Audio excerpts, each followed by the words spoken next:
Fidèles téléspectateurs de Chérif la télévision, en bela jelefu aw min tɛ siga aw tɛ ɲinɛ ka ka jɛmukan mandi lajɛ jɛmukan min ni a dabɔra Mali sifinakaw kama a bɛ wele nanzarakan na jeunesse et développement a b'a kalama cogo min na dimanche o dimanche ka daminɛ 19h la an n'an sifiɲɔgɔn dɔ bɛ ɲɔgɔn sɔrɔ plateau kan an bɛ babu dɔ ta min kɔnɔna na an n'o bɛ jɛ ka o babu kɔnɔkuma ɲɛfɔ an filɛbagaw ɲɛna bi babu fila b'an bolo babu fɔlɔ ani o maa ninnu de bɛna ɲɔgɔn sɔrɔ plateau kan ni o ye sifinaka ye a bɛna kuma a ka kunun kan ani a ka bi kan o de la an b'a fɔ kuma bɛɛ jeunesse et développement an ka laɲini tɛ fɛn wɛrɛ ye ka se ka wuli ka se sifinakaw ma minnu sɔnna dɔ kɛ ma ka u yira k'u yanga k'u yira jɛma la min b'a to u ɲɔgɔnna minnu fana bɛ k'u lajɛ u bɛ se ka dusu ta cogo min na u fana bɛ se ka baara fɛɛrɛ ɲini cogo min na ka se ka dɔ k'u yɛrɛ cogo min na o de kadara kɔnɔna na an wulila ka se dɔ ma ni o ye an balimakɛ ye Sori Bagayogo ni bɛɛ bɛ ale dɔn ni Firiperi Bagayogo ye ni olu ka baara ye yuguyugu baara ye nka yuguyugu baara min don kabini kunu a y'a fɔ cogo min na ko olu bangera a kɔnɔna na ni Ala sɔnna ma an bɛna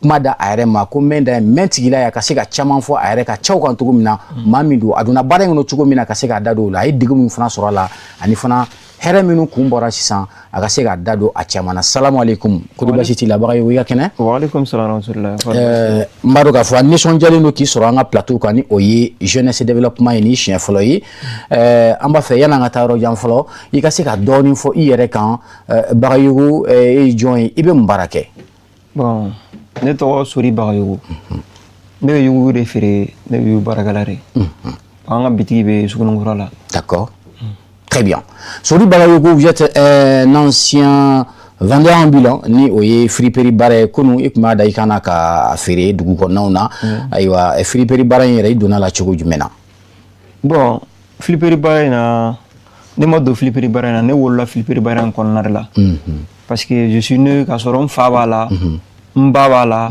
bon n yɛrɛ fana tila kana don a la k'a ta k'a détailler k'a dan kan na k'a feere ka bɔ o la ka bali ci ka bɔ bali ci la ka bali feere ka bɔ bali feere alhamdulillah bi n yɛrɛ taara Chine ka na n ka minɛn n yɛrɛ bɛ continuer jigi bi très bien donc yani an ka don jɛmukan yɛrɛ kɔnɔ an wulila ka s'i ma i ka baarayɔrɔ la i yɛrɛ ka i ye kuma dɔ fɔ an ye ja bɛ min yira k'a fɔ i yɛrɛ ye min ye i donna a kɔnɔ cogo min na yuguyugu baara i ye degun minnu sɔrɔ a la i y'i da to a dɔɔnin na ka dɔ fɔ an ɲɛna ayiwa an ka jɛ ka o ja in lajɛ sɔɔni an bɛ ɲɔgɔn sɔrɔ Chérif la TV plateau kan ne ka baara ye yugu feere de an bɛ yugu qualité bɛɛ feere denmisɛnnin fini fara mɔgɔkɔrɔba fini kan an ne m'o fɛn o fɛn k'a bɛ don farikolo la yugu la kepi ka taa se fo samara ma an b'a bɛɛ feere denmisɛnnin ta fara mɔgɔkɔrɔba ta kan a bɛɛ an ka baara y'o de an wolola yugu baara kɔnɔ yɛrɛ de parce que an wolola ka sɔrɔ an fa b'a baara an wolola ka sɔrɔ an ba b'a baara bon ne mo an ma don yugu baara la yɛrɛ an wolola kɔnɔ de depuis an fitinin bon an bɛ yugu ta ka yala n'a ye bon ka tila an bɔr'o la an bɛ balo ci ka sancɔn ta ka yala n'a ye ka bɔ o la fo ka na don bali kelen-kelen feere la bon actuellement alhamdulillah an yɛrɛ taara an ka commande ta Chine ka na bon an yɛrɛ bɛ ka na an ka minɛnw an yɛrɛ ka production caman ye sira la an ne mo kɛ yɛrɛ ye nafaba de b'a la nafaba de bɛ kɛ yɛrɛ la hali k'a dan i tɛ mɔgɔ ka pression kɔnɔ heure min ka di i bɛ wuli o heure la ka n'i ka baarayɔrɔ la i tɛ mɔgɔ bolo foyi foyi i bɛ ka dɔ k'i yɛrɛ ye a kɛra cogo o cogo n'o bɛ mun fɔ jeunesse bɛɛ ye an bɛɛ ka wuli ka dɔ kɛ parce que Mali filɛ cogo min na Mali mago bɛ jeunesse de la ni jeunesse bɛɛ ye dɔ kɛ don tɛ bi ye an denw an mɔdenw bɛ se ka nafa sɔrɔ mais n'an bɛɛ an sigi bi ko bi wari bɛ n kun sini wari bɛ n kun dumuni wari ninnu an si ka laɲini t'o ye ni mɔgɔ bɛ baara k'i kelen kama i tɛ sɛgɛn parce que kelen ka wari sɔrɔ i ka besoin sɔrɔ dɔrɔn i b'a ye dɔrɔn i bɛ t'i ka ci la mais f'i ka ci ɲɛ de ɲɛsigi sini ɲɛsigi ko o de la mɔgɔ bɛ sufuru i bɛ sufuru ko caman na bi mais sini i ka hɛrɛ b'a la bon donc ne bɛ mun fɔ jeunesse bɛɛ ye an bɛɛ ka courage ta Mali jeunesse bɛɛ ka courage ta bɛɛ ka ko dɔ kɛ pour que Mali bɛ se ka fɛn parce que Mali jeunesse ko ko kɛ Mali tɔgɔ de bɛ fɔ a la san tɛ an ka nin baara in na depuis an wolola n'a fɔ an ba ye an ka wariw an ka école sarala nin na an ka ordonnance sarala nin na an baw yɛrɛ tun bɛ nin baara de kɛ an baw ka place fɛnɛ Sugura la sanni an ka se bi ma an fana tun b'a ta mɔgɔw de bolo yan k'an ka dɔnniw da kan k'a feere mais actuellement ne fɔ an ɲɛ bɛ ni patron fotora cogo min na ne bɔra Chine ka taa n ka contrat Chine yɛrɛ ye contrat papier filɛ ne yɛrɛ ka minɛn de bɛ ka na bon an bɛ bitigi min kɔnɔ o ye ne dɔgɔnin ta ye Voilà, très bien. Ça, c'était à l'instant VTR que nous avons tous visionné ensemble. Il s'agit de notre invité donc, qui est sur le plateau de l'émission Jeunesse et Développement. C'est une découverte également et donc nous donnons la parole à nos pères et afin de s'exprimer sur ce qu'ils font au quotidien. C'est pourquoi nous recevons ce jeune sur notre plateau. Il intervient dans la vente de friperies. Donc c'est pourquoi on a pris un thème relatif à ce domaine. Salam alaikum encore. Je crois qu'à une ici sans obe aira kafo ibe baramike oye yugu finindi. Nga mrobe yugu ka yugu ala yugu do ba fo konia do abe banadira yugu bara e jume folo fini abe bomni mu fini kale tout do parce que ibe do bara la iba nyingini yala e ibsega mu nyefo an yugu fini kan kam mrobe kumpana doni. Bon, yugu fini na moi je peux dire yugu fini rekan al kateme industriel fini kan.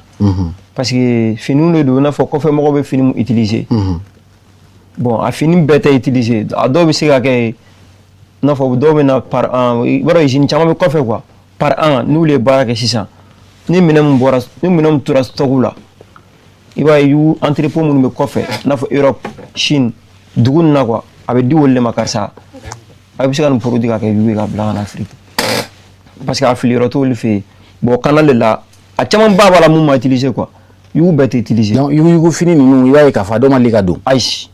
Ali be étiquette ya badina chama be ulteti na fo stokum tura usine bolo usine de production ni stokum turu bolo donc c'est ça o chama be di flipperie à entrepôt ma c'est ça donc woro ke fini ngono abla en Afrique tout chama ba be ali be se ga sanga so ali ma ko re ga du ate fo ki ga santé ate fo ki de ba wola mala e ta na bitik la fini même ne la de ba wola me yuru do fembe an bo fembe odi yugo ka ko no na so yube mo ko bana de ba fitina ba wan sigilen to bali kere fa bali ci kasne ta nuna fu ta nuna ni odar me ko ga mo la am ko gana alors yana ngatanye je crois que il tara a bararo la itara a yugo baltiro la ni o yugo be bo jamana mi rega o shini il tari nyeda a jini kan yala yugo o be fini yugo ko fini do madu na kasa mala o kasa modeli o be fini nunu o ba hele ma chugo jumena bon kasa mala parce que pour résumer gala bon ni adatu gura 600 avec la conteneur kono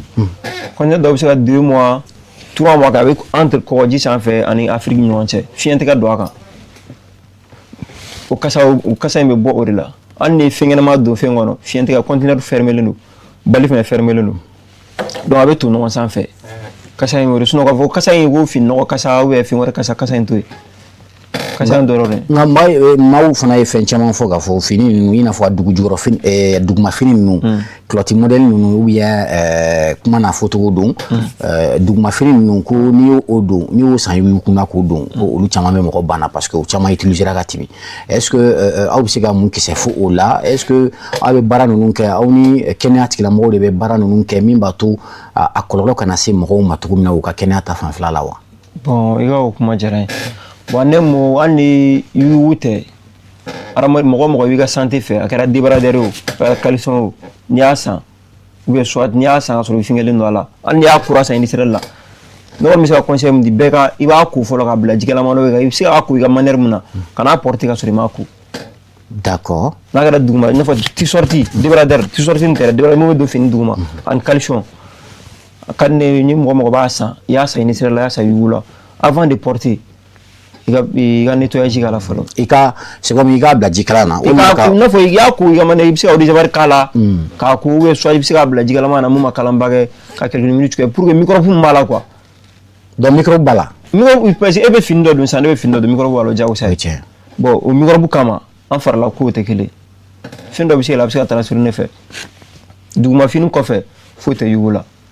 Mais vous d'abord c'est comme des barato de c'était maromné ko sobe c'est ça un peu bien ou ali Europe mo ko yugo sanga do comme Europe yugo mo utiliser farafi to utiliser aha en l'état la Chine c'est pas la il m'a amaté le faut qu'il va nous doler shop là ko ta fini ça l'état la Chine moi j'ai fait 1 mois là-bas il était mort avocat la de shop là fini ça côté wulu ra yu warga cha filipiri warga cha ni wa e rapporter parce que rapporter biti do jine la ni paiement ke o fini be glan adima parce que afan bo le fini fena do aka na nga ya fini bo yi wo fini be na anga ya donc no le fini mi do no se gana do ni voilà a betere ne bɛ fini min don a caman na o dɔ de bɛ fara u ye. mais mun de b'a yira i la ko dɔw bɛ yen u ma deli ka don ko o bɛ se anw ma yan mun de b'o. ne yɛrɛ taara usine na ne ye kɔrɔ caman ye hali n'i taara n'a ka di prochainement n'i taara bitigi la n bɛ dɔ ci ka yir'i yɛrɛ la i yɛrɛ b'a dɔn non utilisé don a baden a ka ca. D'accord. Alors, an bɛna an da tun min na o de ye e ko ko e bangera kɔnɔna na mais munna e ma sira wɛrɛ ta munna e y'a kanu ka kɛ yuguyugu baarakɛla ye.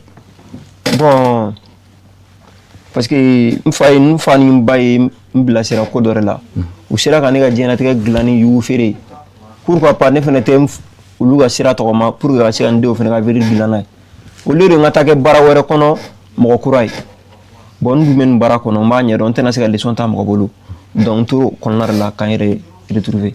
D'accord. Voilà. Mais est-ce que yugu baara in kɔnɔna na n b'a ye Bamako kɛrɛnkɛrɛnnen n'i taara Sugunikura la i b'a ye k'a fɔ yugu butigi ka ca kosɛbɛ.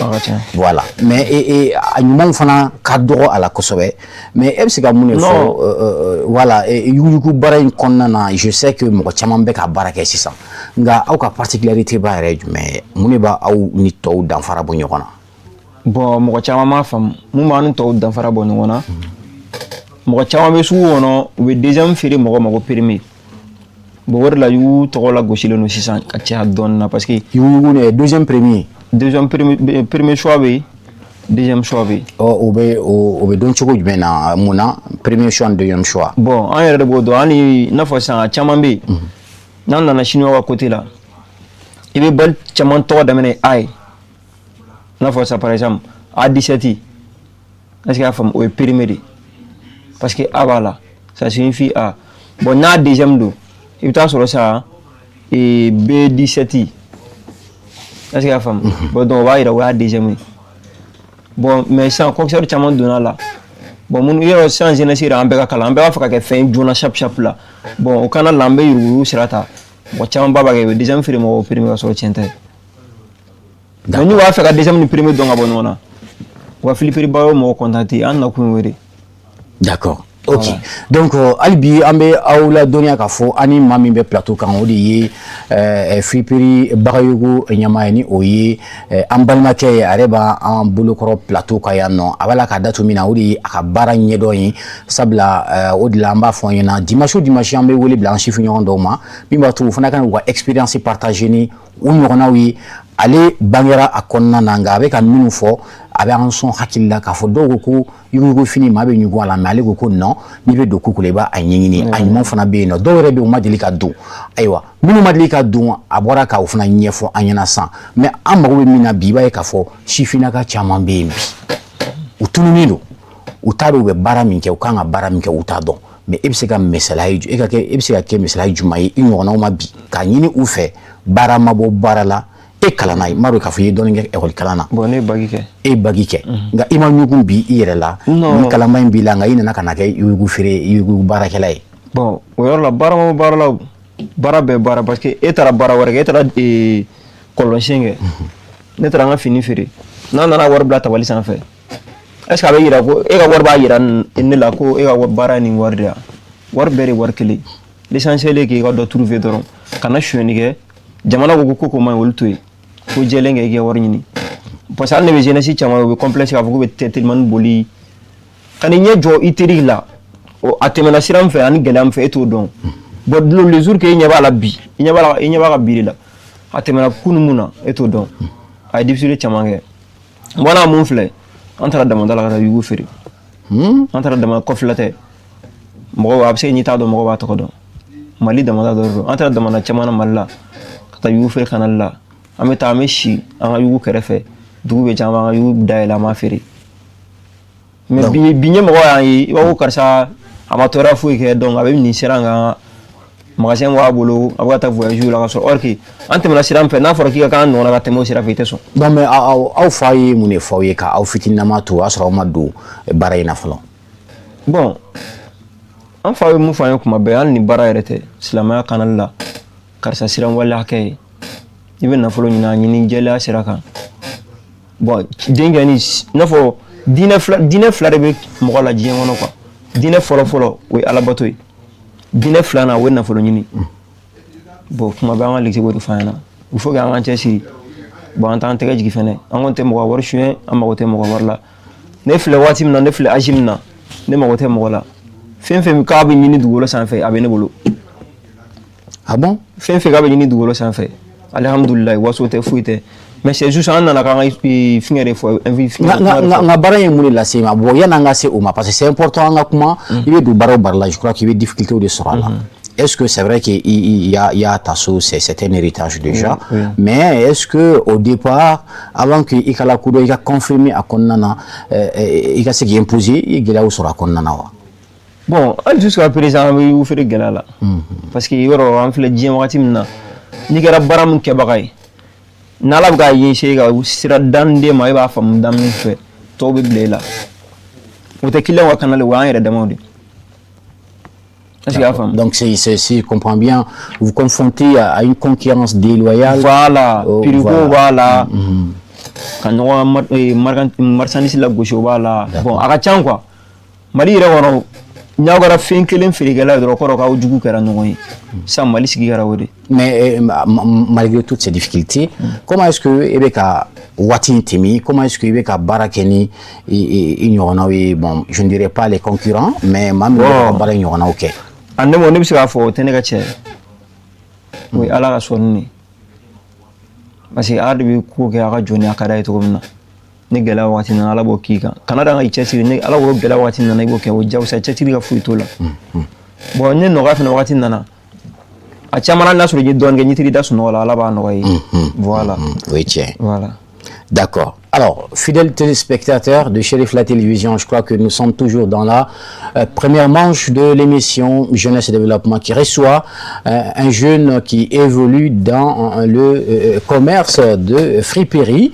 Nous, au Tatimina, je crois que d'un moment à l'autre, on va recevoir la deuxième manche de l'émission ni Olufnamena Kuma Oka Tchaukan. Nga Yano Tchafalo, Anambalma Kebe Nyon fait Halibi Brayogu, Bibina Barain Okumu Konana, un foyer la ministre yi doni fo ola mais ibsika mune fo nyata u soro la kono wa yala iko ki fen chama soro ibsika mune fo iflebra wi alibi ka foku mateke fuyi ni dagante yani ka ke fen fo lebe segendi wache bon ne mo ne ibsika mo fo jenesi ambeka wuli ka doke baralangolunte yi barake i chesiri ka ke kana so yi mun ga barake wuli ka taife parce que fo ne be mo chama la sigi ko fa tout à fait in munu barake akari ga barakelaw akari fire nyogon yo kana so ake ga taife ikoloshi tola c'est très important parce que ni ikoloshi tola la wulu be dair me fem na ala so aka jigin tugunu quoi parce que wulu be wado ke e be wado ke bi chesiri au côté ça va avec yelade. D'accord. Alors, c'est une première pour toi également d'être reçu par Chérif la télévision Maroni Chien Floy. Oui. Alors, qu'est-ce que vous faites? Je sais pas si on vous pose la question Kinginiga, parce qu'en Maïka c'est vrai, Machama pour les numériques de Kobibina, ni les réseaux sociaux, ni famille. Alors, nous, on fait ça pour vous, parce que l'émission Bora Akamade, ni un réa à Willy, Aoula Soroli, vous, au début, vous étiez un peu réticent parce que pour vous, ni mouriez ou les drons, peut-être il t'a focus, c'est peut-être arnaqueur d'eau et fin d'eau, mais au Mada la faure n'allait Chérif là qu'on a vraiment c'est ni c'est la coudi.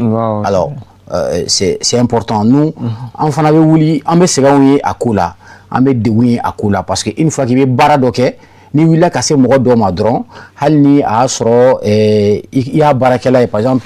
On will la moi ni Chérif la barakela villa gosi non mais c'est là voilà ni ma dala fa Chérif la barakela voilà et na blanc on a fait parce que arna ke jamana chenenu effectivement mo la wolo kelu ka mo ko ku chama bari chemalla bon o kunna bon ne be mun fa na warla doro ni mo wala gosi ni mo wala msia parce que ni mo te mo do ni te mo do jawu sai ba tan sira do mais ni ba don jawu sai i ba bu Fumoko ko fana famu anga wuliga jointe kungoraye kaseka parce que ina fa émission reka a 3 jeunesse et développement chifina kan yiriwa awiro ame wuliga se awma mais ka don afo ni an wulila ka sawma ante wuli ka sawma fenwore la bara okumu konna de do aka don afo peut-être bonye fana konna de do donc ebsika mune fo ignona wi bi ka fo wato wati ni maa minnu mako jɔra maa min na ni o ye communication domaine ye parce que anw tɛ ka communication kaw ye mais i n'a fɔ thème yɛrɛ y'a yira cogo min na aw ye degun de kɛ aw ma wuli aw ma bali ka kɛ fɛn ye nka aw ye degun de ye dugumala la alors e ka expérience i bɛ se ka mun de fɔ i ɲɔgɔnnaw ye k'a fɔ malgré tout f'i ka tɔɔrɔ dugumala la fɔlɔ et puis i bɛ baara min na ni o ye firiperi ye yala i bɛ se ka mun de fɔ an filɛbagaw ye aw ka baaraw bɛ kɛ cogo jumɛn na mɔgɔw bɛ se ka danaya ta ka da aw ka cogo jumɛn na. Bon, i ka kuma ye tiɲɛ bon parce que hali wagati min na an tun bɛ ekɔliso la an tun tɛ sɔn k'a fɔ an teriw ye ko non ko an fa n'an ba y'u feerela kuma t'an yɛrɛ ma parce que n'i nana fɔ sabu n'i lagosi bon an tun b'o dogo. A tɔgɔnin ma dɔrɔn mɔgɔw b'u mago b'aw la. Voilà u b'a fɔ ko yugu-yugu parce que mot mun yɛrɛ don yugu-yugu bon Mali de la a bɛ fɔ ko yugu-yugu. mais yugu feerela mɔgɔ bɛ kɛ fɛn y'a la. Fɛn bɛɛ bɛ an bolo yugu feere la. n'est-ce pas. Fɛn bɛɛ bɛ ne bolo yugu feere la. c'est-à-dire. jeunesse mɔgɔw kan ka don fɛn o fɛn na a bɛɛ bɛ ne bolo yugu feere la ne y'a bɛɛ sɔrɔ yugu feere la. i ye muso furu a la. ne ye muso furu a la ka den sɔrɔ a la n bɛ n yɛrɛ fɛ n bɛ n yɛrɛ ka so. i peut-être min na. d'accord. mobili bɛ n bolo. o bɛ yugu fila tɛ saba tɛ n ka mobili jɔlen filɛ da la arapati ka 22. o bɛ yugu. a bɛɛ bɔra yugu la. ça c'est très bien ça c'est très bien donc bo o fɔ cogo min na ko baara lankolon tɛ yen baara lankolon de bɛ yen. d'accord aujourd'hui on peut dire que vous êtes fier de ce que vous faites. yɔrɔ bi kuma jigiyɔrɔ t'an na o. parce que i bɛ mɔloya ko la o si ma nɔ sɔrɔ a la. tout à fait. n'i ye Mali jeunesse ta san k'a ta kɛmɛ sigi la. ko arapati ka 22 bɛ minnu bolo a ka dɔgɔ. ouais surtout aw bɛ baara min na. surtout an bɛ baara min na n'i y'a fɔ mɔgɔ ko nin an ye nin sɔrɔ nin baara in na o tɛ da la. o tɛ da la. o ye pourtant n ka so bɛ quartier min fɛnɛ na n'o ye pétrole ye bɛɛ bɛ pétrole terrain yɛrɛ prix dɔn kuma tɛ ko ka so jɔ. o ye tiɲɛ ye.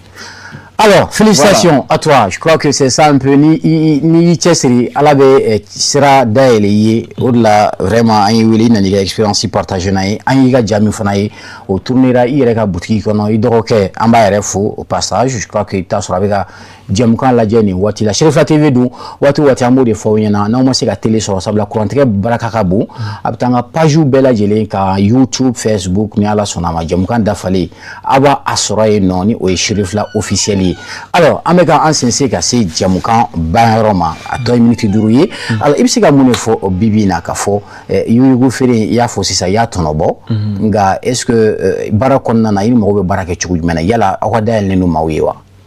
bon an ka dayɛlɛlen don baarakɛla bɛɛ ye parce que i b'a hadamaden i b'a ye ko jɔnni kunnadi sababu ɲuman de don i b'an yɛrɛ sera bi la dɔ de y'an dɛmɛ don dɔ la parce que dɛmɛ tɛ n'a fɔ ka wari ta k'a di mɔgɔ ma. tout à fait. hali aw filɛ ka mun k'an ye tan ne dɛmɛ nin an ye conseil fitinin di mɔgɔ ma i y'a dɛmɛ. tout à fait. mais an jeunesse bɛ ka kɛ sisan non ni wari ma di yan n tɛ baara kɛ a bɛ tan a bɛ tan hali mɔgɔ min t'i sigi i sigilen sɔrɔ te min na gɛrɛn na mon frère wuli ka dɔ kɛ walayi bila i dɛmɛ. hali o ka dɛmɛ ka bon ni wari ye ka million ta parce que ni million taara ka d'i ma i t'a dɔn i bɛna baara min kɛ objectif t'e kun na.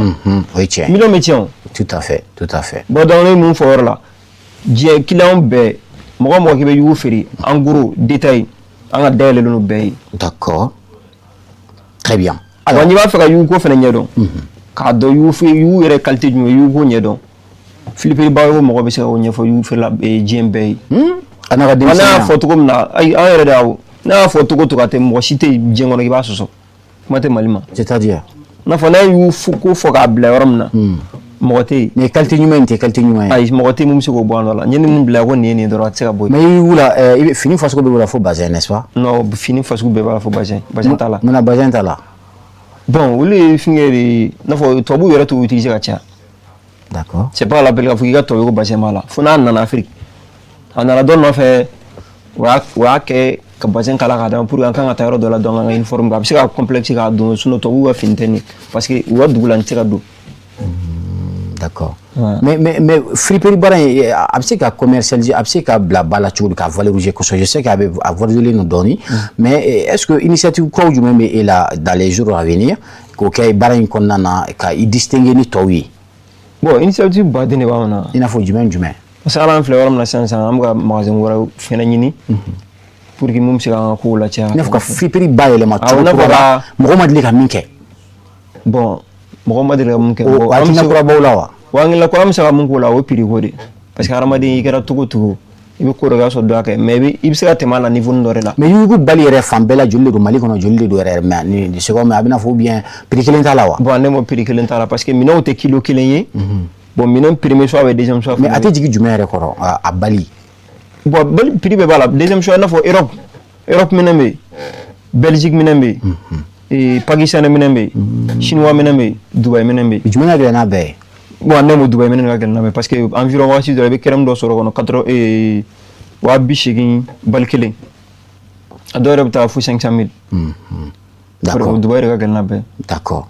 Alors, l'objectif c'est quoi? C'est dans juste 1 minute 30. Et en bas, il faut chiffre ou chamantouni numbi. Yala eka barayoro indel na krasababu chiffre ka doma yala est-ce que ka barayoro krasababu ka dobo chiffre ko ka barantan la wa est-ce que ye mo do recruter ni chiffre ni wono be ka barake wa no bora timina kare kono la bon era tara bitila mo chama bitio na fo wira image to mna d'accord bon era vu agara tiria kanaleo agara balma do dembe ana tirbe ansi mu ga barake na fo kuma na fo to mna d'accord al san sam ga bitini ni sugula na bitiki ko nga dale ga dan do wore de fenema bona ndo reveno sama dale ga dan do ma parce que anti ga sigi d'accord anga ko ga chamta voyage wata mino nyini ne pour ga mino ga pour da nyana de quoi parce que to ouf la ni ga dana dala to d'accord absa production fu ngedima tout à fait bon donc fi ga ta terrain. Très bien. Voilà. Je crois que Djemkan allez sera tchéntchéna kaban. Est-ce que nous m'avons mis bila cassé qu'il a sur le barayogo friperie? Est-ce que vous les chougo du mena? On est du sera baoula? Bon, en magasin numéro 75 29 d'accord 07 13 07 13 voilà d'accord bara sera là bara sera magasin numéro ok bon numéro flan fait un petit frère bolo 78 d'accord et j'ai mon numéro mérité gagné d'accord donc ayra mo fana la mo min wulili ke téléphone na bara kadri dido akona wulili ke ku Chérif la jolé ni wol ma fin ore abe barake abe wulili ke ka tu tem konna la ma chama mo ban wuli Agnabala, Chérif la jolé no mamune des choses comme ça. Donc restez dans le cadre de l'émission. Voilà. Donc à famou déjà un bon maquillage à numéro fort avec barake friperie barani numéro fort. Ah ok, rapidement. 74 06 22 68. Très bien. Ou un petit frère numéro. Non mo joru là, ay numéro min fo abu wele na ba fe ka balide san wol mani aba fe ka do yugo barad la. Wa mo information fo fina. Voilà. Alne sanga canal télé. Allah so chiffre na musique fana be soku te barala sokuta ka dobo so voilà tellement on florati na tellement bana. OK, tellement ko c'est très important. Voilà. O fana be dobo baranta la. Aywa ambalma flebro amunu be kan laje ka foki isigile be so aywa ko ay wuli ka se bagayugo friperie mani ala son be dobo ka baranta ya la dobo ka sokono sigila ayumi fana mako be émission jeunesse développement na awulanga ni sera la ni 63 0012 95 63 0012 95. Merci beaucoup. Ambi Fouy Barayego. Merci. Alaka Dofra Soroka. Alaka Fripiri Yirwa Kosovo. Alors tout de suite, dans quelques instants, on va recevoir le deuxième groupe de l'émission Jeunesse et Développement qui porte sur le thème l'engagement des jeunes pour la stabilité, la reconstruction et la souveraineté nationale. Restez, ne partez pas loin. Dans quelques instants, on se retrouve. Voilà, vous suivez toujours Chérif la télévision. Vous savez, on était dans la première manche de l'émission qui consistait à mettre la lumière sur un jeune évoluant dans le commerce de friperie. Maintenant, nous sommes dans la deuxième manche que reçoit deux jeunes sur ce plateau issus d'une association. Donc, on va les recevoir pour parler de leur mouvement. Donc, le thème, vous le savez, c'est l'engagement des jeunes pour la stabilité, la reconstruction et la souveraineté national. Donc amina kuma duma aw minu sogolen bana ka demne mali kono fo mali ko kan aw beni yonkuma Chérif TV kan aywani jam kan tako flana e folo ayoy jabaran nani flana e ani maminu bena nyon soro o de yi l'union patriotique donc de développement ni ala sonama no lunyo anu limna nyon soro jam kan tako flana kono kasika kuma ka baradaw kan kanyishi jamana yere joli masabla jamana joli akilnani angana di bula wala sa yana nga tanye minute temps yona mino ke babu kan ni oye ambora ka mi fo ana san bebe na ka hakilna ta di babu kan yano chamena unyafo enflebe ko nyina assalamu alaikum monsieur Konika Kene aba il bashi kontila. Vous êtes agent communautaire en même temps, vous êtes secrétaire à la communication de l'UPD. Évidemment, je suis un agent communautaire de développement. Également, je suis chargé de secrétaire à la communication de l'Union patriotique pour le développement. l'Union patriotique pour le développement. Alors, dites-nous, juste dans quelques instants, on va revenir vers vous. Le temps d'accueillir M. Sangaré, salam alaikum. Wa alaikum salam, Bachi Foutena. Oui, Bachi Tila. Alors, on est sur un plateau qui est jeunesse et développement et marron, il y a un chien foulé qui est un plateau. Face au Joe, au Hakinani, au Kanum, au Laodia, au Séano. Alors, il s'est gagné rapidement. D'accord. Nous, Foutena Sangaré, enseignant. D'accord. Et secrétaire général de l'Union patriotique pour le développement. D'accord. Oui. Très bien. Alors, rapidement, avant l'Union patriotique pour le développement, c'est quoi? Voilà, mais je suis dit, avant qu'il y ait un débat, permettez-moi, d'accord, un multiculé silencieux là, c'est un général d'armée Sadio Kamara, tout à fait, qui a été lâchement abattu le 25 avril 2026 tout à fait, à Bamako ici, par des personnes sans foi ni loi. C'est ça. Donc, si vous me permettez, mitigué un tachi blague par Nishi, Bamarato Bella Djeli Fonama. Amin.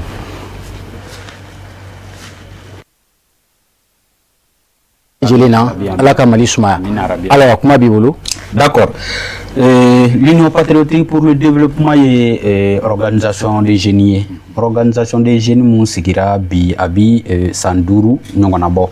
Mais faut beka do ka foko Union patriotique pour le développement a sigira amena atumi barang kakake yani anga pas document administratif ka bono et récépissé ou ni statut ou ni règlement ou lucase ka blasenka avant que okake anye activité chama blasenka donc au papier nous bora ka beni samba flani muka ani sabay ni ambi au sabanala donc l'Union patriotique pour le développement demsenu a haklinata ni anganyema ye Ibrahima Jawara a RS Clinfley voilà monsieur le président et Bonya Bikumala donc kaklaka anga très bien kaklaka anga autorité de la transition face sa tête le général d'armée Assimi Goïta anan la medjekulu moko beladjane Djeliba et TV Chérifla TVK ani ka RF Sidibé ika invitation na ka équipe technique fo ka direction fo. Donc, ni baro atina ke baro ye min nabina dese sabu ni koko Union patriotique pour le développement e koko jekulu mi makorobaw ni demisenu ni cɛw ni musow ye ɲɔgɔn sɔrɔ min kɔnɔna na n'u y'a ye k'a fɔ ko a tagabolo y'u ja parce que activité min menina a kɔnɔna na i b'a ye k'a fɔ ko o activité jamana jɔ sira de c'est ça. Donc organisation fɛn o fɛn sigira jamana jɔ siran ka jamanaden bɛɛ b'i yɛrɛ ye o hakilina kɔnɔna na donc an bɛ initiateur fo niyɔrɔ la n'o ye Ibrahim Jawara ye ale kɛra sababu ye k'an bɛɛ fara ɲɔgɔn kan ni organisation kɔnɔna na walasa an bɛ se ka baaraw développement n'o ye développement baaraw ta ka an ka jamana sɛgɛrɛ ka développement baaraw ta ka an ka communes sɛgɛrɛ ka an ka sigidaw sɛgɛrɛ ka an ka duw sɛgɛrɛ sabu développement yɛrɛ bi daminɛ i ka so de la voilà bamananw b'a fɔ ten tɔ ko yanni ka taa so dɔ wɛrɛ da bali ye k'i k'a daminɛ i yɛrɛ fɛ yen nɔ donc i k'a dɔn k'a fɔ ko sigida kɔnɔna na an ye baara caman kɛ parce que l'Union patriotique pour le développement a yɛrɛ ka activité statutaire ni o ye activité min jagoyalen don a ka san kɔnɔna na n'i ye olu activité ninnu jateminɛ i b'a dɔn k'a fɔ ko l'Union patriotique pour le développement ye jɛkulu min sigilen don ka Mali basigi o activité fɔlɔfɔlɔ yɛrɛ ye sensibilisation sur la citoyenneté an bɛ denmisɛnninw fara ɲɔgɔn kan écoledenw b'o la ani mɔgɔ dɔ wɛrɛw b'o la an ka commune kɔnɔ an ka voilà ka fasodenya ɲuman k'aw ɲɛf'u ɲɛna sensibilisation sur la citoyenneté la paix ani an bɛ se ka fara ɲɔgɔn kan cogoya min na ka bɛn k'an bolo di ɲɔgɔn ma an ka bɛn ni kelenya ni sigi kɔnɔna na an bɛ o formation fɛnɛ kɛ u kunna ani hygiène ani i yɛrɛ ka dugu kɔnɔna na dugu kɔnɔna na ani ka kabila kɔnɔna na jɛya bɛ se ka sabati cogoya jumɛn na ani l'éducation n'o ye kalan ye kalan mara taabolo mara ye fila de sokɔnɔ mara ani kɛnɛma mara an da don a bɛɛ lajɛlen na ani sécurité routière parce que n'i y'a jateminɛ bi gɛlɛya caman bi o la mun bi ka se denmisɛnninw ma kosɛbɛ an fɛnɛ an b'o o formation kɛ ani protection de l'environnement et le civisme protection de l'environnement o ye jumɛn ye i sigiyɔrɔ o bɛ se ka lakana cogoya jumɛn na basigi kɔnɔna na walasa ka mɔgɔw lakisi banajuguw ni ko caman ma parce que n'i ka sigida ma lakanaya i b'a dɔn k'a fɔ a kɔlɔlɔ ka bon kosɛbɛ a bɛ se ka kɛ banajuguw ye sosow bi mɔgɔw kin a bɛ se ka kɛ fɛn ɲɛnamaninw bɛ se ka don a la a bɛ se ka kɛ infection bɛ se ka mɔgɔw minɛ donc an bɛ o formation nin kɛ pour que mɔgɔw k'a dɔn k'a fɔ sigida jɛya nafa yɛrɛ ye jumɛn ye. Donc ami au barani sabati anga activité statutaire sabana et le renforcement des capacités des personnels de l'organisation. L'Union patriotique pour le développement nya fina trois mois asikile no ka jeune ka demisenu ka makorobaw muso bola cɛw bola k'olu fara ɲɔgɔn kan donc ka formation dɔ kɛ o kun kalanbolo dɔ kɛ o kun kalanbolo min bɛ se ka kɛ sababu ye u bɛ se ka kodɔn u yɛrɛ ye u bɛ se ka fɛn dɔ kɛ u yɛrɛ ye ka u yɛrɛ basigi a bɛ se ka kɛ financièrement a bɛ se ka kɛ sur tous les plans. Donc monsieur Koné, on vous redonne la parole puisque l'émission c'est toujours en cours. Alors monsieur Fousseni Sangaré, je crois que vous êtes le secrétaire général de ce mouvement. Alors, et quand on essaie de voir M. Koné Tchamanfo, moi je voudrais que Egasega donne une fois et on va ouvrir un chapitre sur le thème du jour. Que vous inspire alors ce mouvement? Qu'est-ce que vous faites au quotidien à Donifo? Mais Mouna, Diakoulin Sigra Senka. Alhamdulillah, je suis focusé sur le Kaira Bella Kafo, Union patriotique pour le développement, Moka Famia, Dagourien Kelena, Nanfrako, Union Fanfanakaba, Haklan Dira Moma. Jamanat Seka, Jotoka, Sila, la Union Sabati Mandi, tant que Moma Fragnon Kanko. Donc, Union patriotique pour le développement, Aye Jatimino de Ke, Kayeka Fo, A, Genesi Flatoum Nabi, parce qu'on a fait un fameux boulot, Genesi Kan. Ni Genesi sur la Makorobo sur la, ni Genesi sur la Mousso sur la, Dimsenu sur la. Donc, à Bébé Genesi ne connaît pas, Bébé Genesi de non fait. Donc, Ayeka Fo, la jeunesse va en rang dispersé.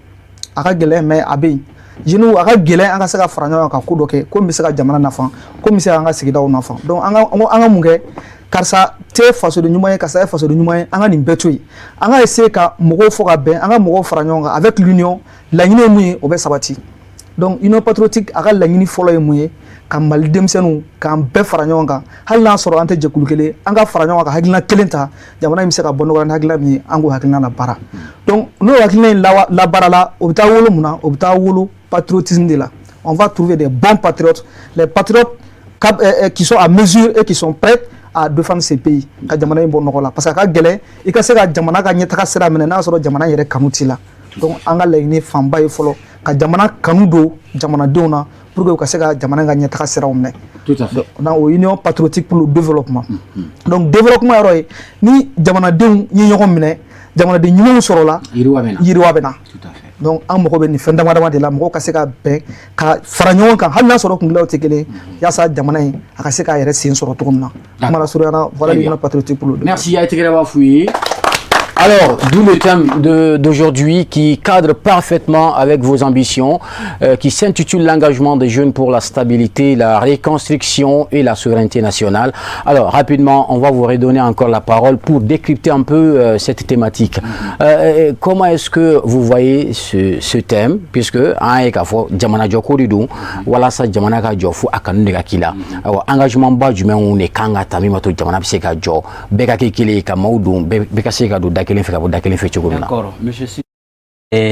IKTM c'est très important et malien de bemako binna c'est wa plateau be de kan kan tem modèle ta ka décortiquer moko ye wala sa moko bi se ka famia to ka jumena ka do ko jeunesse ka engagement jeunesse ka engagement jeunesse ka chesri bi se ka stabilité jumel la nati jamana konona na jeunesse tu sais be de kan ka débat ken ka bi parce que mali bi fait min kono bi aka gele ko sebe tant que ni demisenu u faralen te ɲɔgɔn kan ka nani hakilina mun bɛ se ka kɛ sababu ye ka basigi nati jamana kɔnɔ jamana basigili bi gɛlɛya kosɛbɛ parce que bi fo malien den bɛɛ k'a dɔn k'a fɔ ko gɛlɛya mun bi Mali ka bi Mali se tɛ wa malidenw se tɛ wa Mali jamana ɲɛmaaw se tɛ fanga sɔn an k'an sina ɲɔgɔn f'an ka sɔn de an k'an sen da ɲɔgɔn kan ka kɛ kulu kelen ka jugu kɛlɛ ni jugu kɛlɛla stabilité bɛ na o ye diyagoya ye mais en tant que an disperselen don dɔw ko k'an b'a la dɔw ko k'an t'a la n'o kɛra dɔrɔn n'aw ma fara ɲɔgɔn kan dɔrɔn jugu bi don n'a sɔrɔ aw la bamananw b'a fɔ ten tɔ ko ni koko pɛrɛla dɔrɔn basa bi don o tɛ tiɲɛ ye donc ni koko pɛrɛla basa bi don anw de kan ka mun de kɛ sisan an kan ka sensibilisation kɛ k'a yira jamanadenw na k'a fɔ ko kɛlɛ min imposelen don anw kan a kun ye nin ye a kun ye nin ye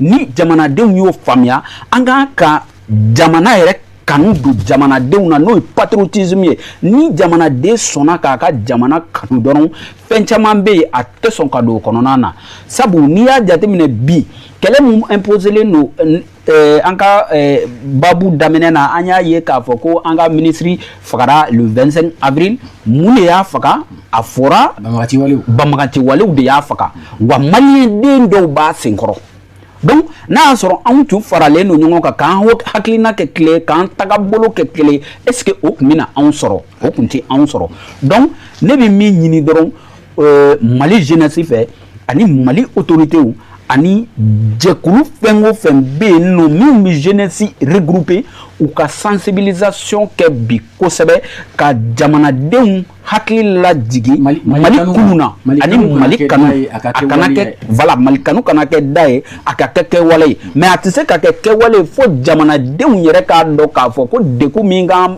f'u ka a kun de dɔn a kun ye jumɛn ye munna gɛlɛya nin de bi anw kan munna a tɛ jamana tɔw kan fo an k'o ɲini k'o dɔn n'i y'i ka problème ɲini k'a dɔn i bɛ solution sɔrɔ a la mais o tɛ se ka kɛ fiyewu fo jɛkuluw de ka fara ɲɔgɔn kan ka sensibilisation kɛ ka éveil de conscience kɛ ka patriotisme kalan ka don denmisɛnninw kunkolo la o de kama anw ka fɛn kɔnɔna na an y'a ye k'a fɔ ko an k'an ka ekɔliso dɔw ta san ko san ekɔliso 3 ou bien 4 5 an b'o ta san o san ka passer ka patriotisme yɛrɛ ɲɛfɔ denmisɛnninw ɲɛna ani bi Mali bi situation min kɔnɔ k'o ɲɛfɔ denmisɛnninw ɲɛna denmisɛnninw ka kɔrɔbaya n'a ye tant que ni denmisɛnninw ma kɔrɔbaya ni jamana kanu ye denmisɛnninw tɛ se k'a kanu u kɔrɔbayalen parce que pour que i ka se ka ko dɔn f'a ka f'i ye mais i tɛ fɛn o fɛn dɔn i tɛ fɛn o fɛn dɔn a ma ɲɛ f'i ye e bolo kojugu de tɛ bi munna an ka denmisɛnnin fitininw bɛ ka u yɛrɛ sɔrɔ terrorisme la bi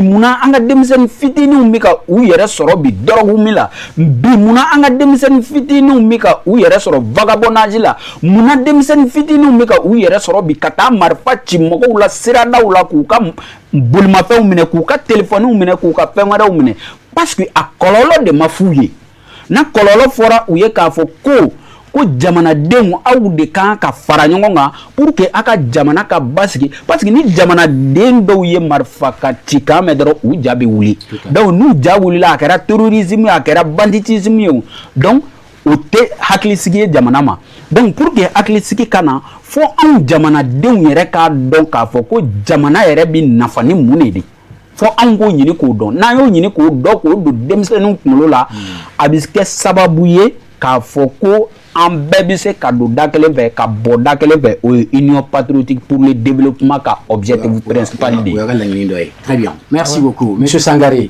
Que vous inspire la thématique du jour? D'accord, c'est bien il faut et comment bon thème là l'engagement des jeunes, la stabilité et la souveraineté nationale. Quoi. Quand les jeunes ne sont pas engagés, quand la jeunesse n'est pas mobilisée, la souveraineté quoi. Parce que la souveraineté là passe par la jeunesse. Au misala mo tan reka présent na ayo fo CCB là PAME. Le développement de cette nation va passer par la jeunesse. Donc jeunesse ka franyonga donc bina fera ka foko jeunesse se ka munga pour que la développement mino souveraineté mino ka sabati. Pense que oui fait bail. Donc Mali moko be fait mena bi o Mali dron ere dien moko pe moko be fait na bi o la stabilité parce que tout passe par la stabilité. La paix ça passe par la stabilité, le développement passe par la stabilité. Donc sans stabilité aka gelen paro ka sera ke. To dora o basigi. Donc bi Mali jeunesse be ka franyonga yo fort. Tant que en ma frère on a gagné quoi donc faraɲɔgɔngali n'an farala ɲɔgɔn kan an bɛ se ka taa la an bɛ se. o kan ka kɛ cogo di o bɛ kɛ cogo di par exemple. o faraɲɔgɔngali jeunesse kunda jeunesse bɛɛ ka kɛ jeunesse kelen de ye a kana fɔ ko nin regroupement ye nin karisa ka regroupement ye. mais il y a déjà une fêtière qui parle au nom de tous les jeunes du Mali qui est le CNJ. Oui. Voilà. Mais est-ce que, qu'est-ce qui vous fait savoir que jeunes bétaillons fait? Est-ce que vous avez aussi une solution par rapport à ça ou est-ce que Fourabala au boulot? Oui, Fourabala. Au Fourabala, c'est la galère, mais à Bala. D'accord. D'abord, il y a chez nous, nous, l'IPD travaille avec le CNJ, on ne parle pas fait. Mais le groupement européen, nous, c'est CNJ là, quoi. Aujourd'hui, on a CNJ là. Le groupement doit avoir un comité de on CNJ. Donc, on a fait un que ou localité qu'on CNJ, c'est ça. D'accord. Voilà. Donc, au frère, on va aller yorodi. Il faut, soit en pécata CNJ non fait, soit ni karsa regroupement, ni karsa regroupement. Au cas boire regroupement kelen kakedro, beka affilié au regroupement là. Donc la kachala jeune ou ñon soro. Sur tant que amène position là avec la donne. Mais ni Mali gela mi ngonobi. Vous allez dire que est-ce que il y a une partie de l'irresponsabilité de la jeunesse aussi qui est indexée ou bien il faut le dire. Il y a une partie parce que il m'a ta enfant, qu'a faut échec là. Jeune bami où est la jeunesse? Est-ce que n'a rien tombé na mun kera be kewa parce que ni ni ko inta ka laje e ka fo halanga pamaganci yoro nun chamana sisan ame munu image wi ame ka fa mogorba ka do ha oui tiens akla be demsenu donc ce qui veut dire que fait no be demsenu ma fam ko demsenu blara fena o masiku yere mais est-ce que au dobolité ina fo bara soroli et gelaoula barantanya le chômage puisque aujourd'hui le chômage a atteint un seuil est très inquiétant aujourd'hui au Mali parce que association fin Koumbe non les ONG les mouvements Achamandona Achamantara alors et la jeunesse vit de ça également et nous luttons avec Etchogoudi qu'est-ce que les dirigeants de ce pays doivent faire pour au moins contenir ces difficultés là. D'accord, au question quand parce que comment on peut faire amena, faire barati, on doit faire dimsonu là, moi c'est évident, avec famille quoi. Et mais il faut comprendre que baranda quand on voit si black amar fata quand si façon quoi. C'est ça. Baranda mangi bla la toka là. Fait nous tira, ma chiganza, on tira kundo là quoi. Donc on s'est ganda do bela ou quand il t'en permet. Les gars faut jamana kuntiki ba don, gouvernement mo ba don afonga association ni ONG ne ba jamana don sara. Oui, mais vous êtes un mouvement, à la solution est du là. Donc, déjà que 600, on lutte à Mantara, mais Jamana avec un ballot à Ereka Fond, avec un ressources propres là. Alors, au milieu de nous, une solution du meilleur, Mimbato, au chiffre n'a pas eu un fonabe, non. Marafatani, Foyon comme nous béno, Chamamseka Boula Chogomina. Au Moukera Makourani, au Bangera Mamé, au Sega Mouni fort comme proposition au gouvernement. Et au gouvernement d'abord la première proposition ça c'est on est parti vers le développement personnel au corps armadi il sera que c'est dire que si ka mɔgɔ ma kɔnɔ quoi il yɛrɛ ka pro personne il ka se ka fɛn dɔ kalan mɔgɔ dɔw mɔgɔ tɛw il bɛ se ka fɛn dɔ ɲɛ i yɛrɛ ye ni kalan mun ye quoi donc an ka sensibilisation fanba bolila au développement personnel kan an b'o en proposer donc filanan ye mun ye tiɲɛ yɛrɛ la a ka gɛlɛn an bɛ san 3 san 4 bɔ bi recrutement jeunesse ka recrutement a ka suma dɔɔni baaradaw la a ka suma armée kɔni an bɛ se k'o ye mais baara tɔ ninnu a ka suma tiɲɛ yɛrɛ la gouvernement k'a lajɛ u ka o yɔrɔ jateminɛ kosɛbɛ denmisɛnninw ka se ka don baara la pour que dɔ ka se ka bɔ fɛn ninnu fana c'est important c'est important merci Sangare alors si peut-être monsieur Diawara lui étant peut-être avec sa santé qui est un petit peu fragile Ahmed Dialeko en bas faut qu'elle ka no aller mi nyamaba et Diawara alors monsieur Koné oui Sangare chez mon fort 600 aller piste de solution do fort à l'endroit du gouvernement est-ce que ne e fona ngini ga bibina sabla ako jekulin bangera di akina wala tawla jamana bi se ka tanyi togomina male me bi se ka do dakelen fi ka bo dakelen fi togomina gelam be jamana ngono bibina fo nyonko ani ka ke bamakati walwi muni bi se ka ke ni chaman bi wonna barantanya di do madon nga bara chaki damin be no a chaman do gara mali kono bi ali aka proposition fo e bolo proposition wara jumen ne bi se ka ta mi se ka bara di shifina kauma shifina ko bi se ka kuire tay togomina ka jamana la tranye. Bon, tout d'abord, je commence par la souveraineté. La souveraineté, quand tu parles de la souveraineté, oui, il y a des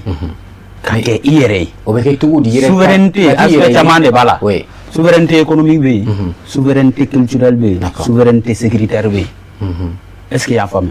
Donc, amika mamunga, on sait que la souveraineté économique parce que emploi qu'a dit demsenuma, voilà ça, on sait qu'à coup yere to gamuna, voilà ça au Canada terrorisme là, voilà ça au Canada banditisme là. Donc, ni au tako la c'est ça. je pense que ONG caman gɛnna u gɛnna kun mun na a fɛnɛ détaillera malien ɲɛna k'a fɔ ONG nin gɛnna nin kama nin gɛnna nin kama.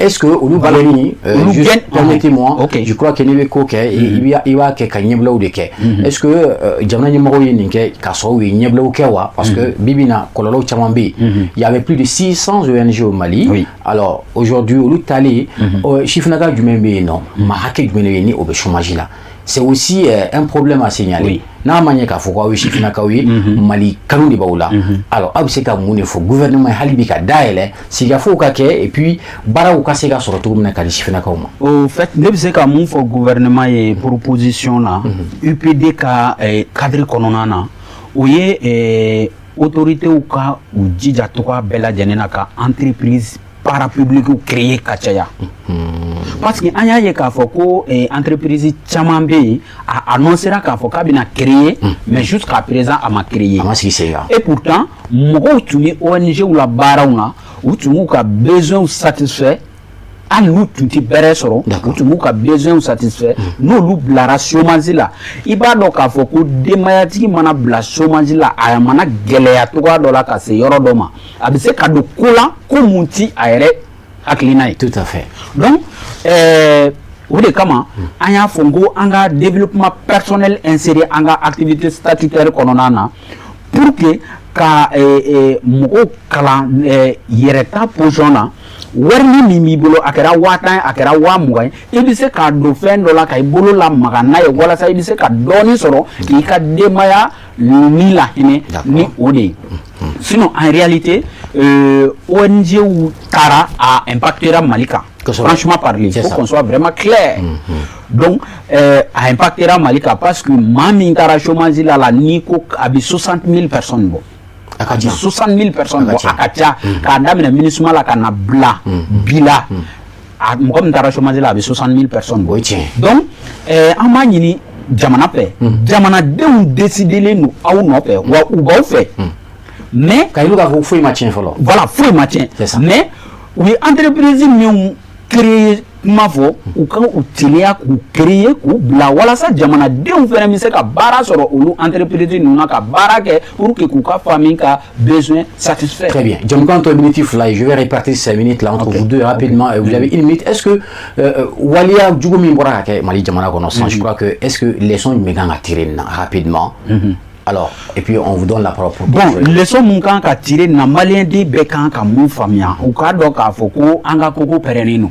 An ka koko pɛrɛnnen don, an kan ka fɛn bɛɛ de kɛ pour que ka fara ɲɔgɔn kan bi l'union sacrée autour des autorités. C'est ça. L'union sacrée autour des autorités. Tant que an ma an bolo di ɲɔgɔn ma k'an ka autorité ninnu minɛ, an ka don da kelen fɛ, an ka bɔ da kelen. Il faut reconnaître que autorité ninnu y'u ni di, k'u farikolo di, k'u ka denbaya di, k'a sacrifier pour que Mali ka souveraineté bɛ se ka sɔrɔ. Est-ce que autorité fana man ka dayɛlɛ wa? Donc autorité ka dayɛlɛ, u fɛnɛ u ka jamanadenw lamɛn, jamanadenw ka inquiétude ye min ye, u k'o ta en compte. U ka dɔn k'a fɔ ko kɛlɛ o ye renseignement de ye, u ka jamanadenw lamɛn, jamanadenw mana min fɔ u ye, u k'a ta en compte walasa an bɛ crise mun kɔnɔ an ka se ka sebaaya sɔrɔ. Très bien, le chrono est arrivé. Alors kuma laban ou bien. D'accord, mi Cherifula TV Jabala bɛɛ lajɛlen fo Mali kɔnɔ ani Mali kɔ kan Sidibe k'e fo ka équipe technique fo ka direction fo k'an ka foli lase Yabani ma yan a ka san 71 sɔrɔli la k'a fɔ ko Ala ka si ni kɛnɛya d'a ma an mako bi bani ɲɔgɔnna caman na Mali nin kɔnɔ parce que bani ninnu bɛ se ka kɛ sababu ye stabilité bɛ se ka na Mali kɔnɔ sabu u bi duwabu min k'an ye u bi kuranakalan min k'an ye u bi dɛmɛ min kɛ jamanadenw ye u bɛ se ka kɛ sababu ye basigi bɛ se ka na. Merci beaucoup Mali Basiki Kama ngina aya kanu ka aka festivité ni oya ka anniversaire ko o baro be sosori atara ke Sénégal jamana kan o bayra ka fo Mali kanu de ba fana la amba fo. Alors monsieur Sangaré vous avez une minute aussi anga sega jamukan datu rapidement. D'accord, question est ko amsaka muntire amsaka muneke et ko wala jugu mun kera est-ce que conclusion ga ka jume leçon mi nga tirer na d'accord leçon me tirer la ama yedron ka fo leçon fla ɲɔgɔn malatela la o fɔlɔ ye la confiance. D'accord. Danaya bɛɛ ka da i yɛrɛ la. Awɔ bɛɛ ka da i yɛrɛ la wa danaya fara mɔgɔw ka jateminɛ contrôle bɛ kɛ danaya la quoi. D'accord. Faut pas une confiance aveugle. Filanan ye mun ye autorités ka mɔgɔw lamɛn fɛn caman bɛ u t'o kalama. C'est important.